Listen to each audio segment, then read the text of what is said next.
During the Skyrim conquests, First Era 240 to 415, ambitious Highland earls, envious of the conquests and wealth of their northern cousins in High Rock and Morrowind, looked south over the ramparts of the Jarrow Mountains for their opportunities.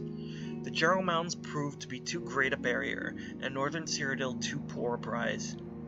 To reward full-scale Nord invasions, however, Halesia hired many ambitious Nord and Breton warbands as mercenaries with the promises of rich lands and trade concessions.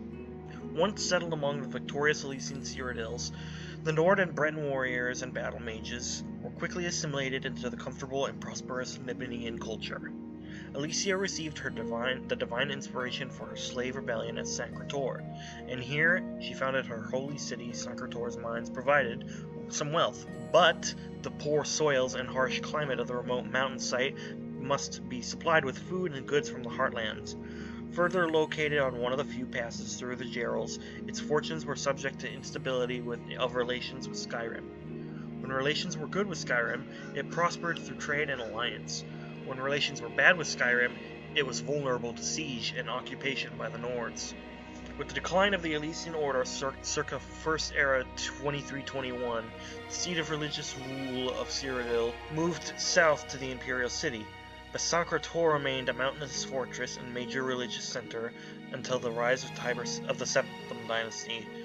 In Second Era 852, the city was suffering under one of the periodic occupations by Skyrim and High Rock invaders. King Cuchulainn sent his new general, Talos, to recapture the city and expel the Northern invaders. During his siege, Sancre Tor was destroyed and abandoned. Realizing the strategic weakness of the site, General Talos, later Tiber Septim, resolved to abandon Sancre Tor, and during his reign, no effort was made to rebuild the city or citadel.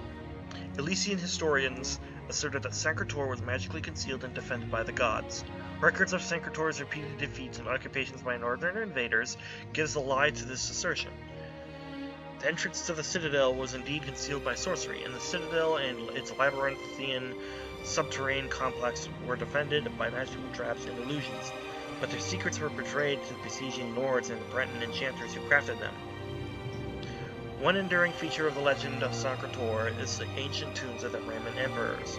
Following the defeat of the Akaviri invaders, Sancre Tor enjoyed a brief resurgence of wealth and culture under Raymond Cyrodiil and his descendants, Raymond II and Raymond III. Tracing his ancestry to St. Alesia, following the tradition of St. Alesia, was buried in the catacombs beneath Sancre Tor. Raymond built splendid funerary precincts in the depths of the ancient citadel underpassages. Here the last Raymond Emperor, Raymond III, was buried in his tomb with the Amulet of Kings. During the sack of Sancre Tor, General Talos is said to have recovered the Amulet of Kings from the tomb of Raymond III. Theologians ascribe the long centuries of political and economic turmoil following the collapse of the Raymond dynasty to the loss of the Amulet of Kings, and associate the renaissance of the Cyrodiilic Empire in the Third Era with Tiber Septim's recovery of the amulet from Raymond III's tomb. Sancre Tor has lain in ruins since the beginning of the Third Age, and surrounding region is virtually uninhabited. Now all communications with the north are through passes at Coral and Bruma at Sancre Tor Citadel, and other passages have become the refuge to various savage goblin tribes. There is a competing tradition that St. Alesia is buried on the site of the Temple of the One in the Imperial City. The actual resting place of St. Alesia is unknown.